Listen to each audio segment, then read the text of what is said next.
कौशल और कविता बस यही सोच रहे थे कि कैसे भी करके घर पहुंच जाए, क्योंकि वो और कविता एक ही गांव से थे और शहर में भी एक ही कॉलेज में साथ पढ़ते थे। उन दोनों के गांव से कॉलेज की दूरी लगभग 40 किलोमीटर थी। कविता बस से जाती थी और कौशल अपनी मोटरसाइकिल से।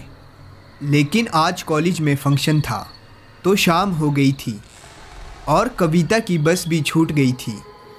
तो कौशल ने कहा कि वो उसके साथ चले और इसलिए कविता तैयार हो गई। गांव जाने के रास्ते में एक घना जंगल पड़ता था और वो जंगल भूत प्रेतों के लिए प्रसिद्ध था, या ये कह सकते हैं कि वहाँ भूतों का वास था। वो लोग जा ही रहे थे कि अचानक कौशल की मोटरसाइकिल चलते चलते बंद हो गई, और वो भी उसी जंगल में। कविता बहुत डर गई, लेकिन वहाँ कौशल ने हिम्मत दिखाई ताकि कविता थोड़ा अच्छा महसूस करे। उसने कहा कि तुम डरो मत, मैं देखता हूँ। ये कहकर दोनों मोटरसाइकिल से उतर गए। हालांकि कौशल बहुत डर रहा था, इस जंगल के बारे में बहुत कुछ सुना था, लेकिन उसने हिम्मत जुटाई और मोटरसाइकिल ठीक करने लगा। बहुत बार किक मारी, लेकिन वो तो चालू होने का नाम ही नहीं ले रही थी। दोनों पैदल ही चल दिए। दोनों को बहुत डर लग रहा था, लेकिन करते भी क्या। कौशल ने अपना फ़ोन निकाला कि घर से भाई को बुला ले, लेकिन उसमें नेटवर्क ही नहीं था। कविता के फ़ोन का भी यही हाल था। वो लोग चल ही रहे थे, तभी अचानक उन्हें लगा कि कोई साया है और वो साथ ही चल रहा है। थोड़ी देर तक यही महसूस हुआ, बाद में वो गायब हो गया।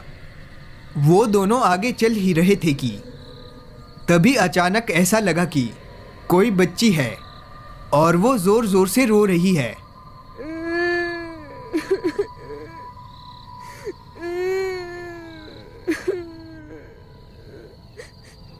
कौशल ने कविता से कहा कि हमें चलकर देखना चाहिए कि कौन है। कविता ने मना किया, लेकिन कौशल के बार बार कहने पर वो चलने को तैयार हो गई। वो दोनों वहां पर गए जहां से रोने की आवाज़ें आ रही थी। तो उन दोनों ने देखा वहां पर एक बच्ची है। कौशल ने उस बच्ची को कहा कि तुम क्यों रो रही हो? तो उस बच्ची ने कहा कि मेरी माँ ने मुझे बहुत मारा और घर से निकाल दिया। मेरा घर यहीं पास में है, आप छोड़ दीजिए चलकर। कौशल का दिल नहीं कर रहा था उसके साथ जाने का, लेकिन एक अजीब सी शक्ति थी जो उन दोनों को अपनी ओर खींच रही थी, और ना चाहते हुए भी दोनों साथ चल दिए। आगे बहुत भयानक जंगल था।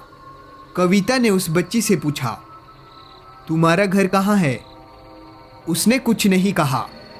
कविता ने फिर पूछा, तो वो पीछे की तरफ मुड़ी। दोनों ने जब उसका रूप देखा तो दोनों की चीख निकल पड़ी। वो बच्ची जो इतनी प्यारी सी गुड़िया की तरह लग रही थी, वो अचानक से इतनी भयानक लगने लगी। काला मुंह, बड़े दांत, बड़े नाखून। देखते ही देखते वो एक औरत बन गई। दोनों को तो विश्वास ही नहीं हो रहा था, लेकिन ये सब सच था। उसने कहा कि जो भी इस जंगल में आता है वो यहाँ से कभी भी नहीं जाता है, और मैं तुम दोनों को अपनी दुनिया में ले चलूंगी। ये कहकर उसने कविता का गला पकड़ा और उसे वहीं अपने बराबर में ले जाकर पटक दिया। कविता वहीं बेहोश हो गई और वो फिर कौशल के पास आने लगी। तभी कौशल ने अपने बाहों में बंधे तावीज़ को उसके सामने कर दिया।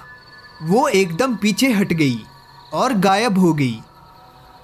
कौशल ने इधर उधर देखने के बाद सोचा हम बच गए। उसने कविता को हिलाया और वो होश में आई और वो दोनों जल्दी जल्दी चलने लगे।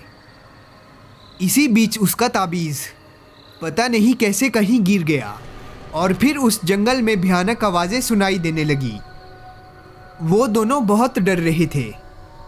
उन्हें लगा कि वो बच गए, लेकिन ऐसा नहीं था। और फिर थोड़ी ही देर में वो औरत सामने आ गई। कौशल ने जैसे ही तावीज़ को दिखाना चाहा तो तावीज़ वहाँ था ही नहीं। वो औरत जोर से हंसने लगी।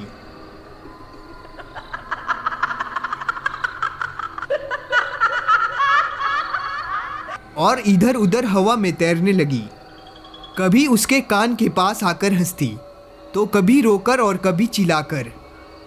उसकी आवाज़ ऐसी थी कि मानो कान के पर्दे फट रहे हैं। उसने आकर कौशल को दबोच लिया और उसके कानों में ज़ोर ज़ोर से चिल्लाने लगी।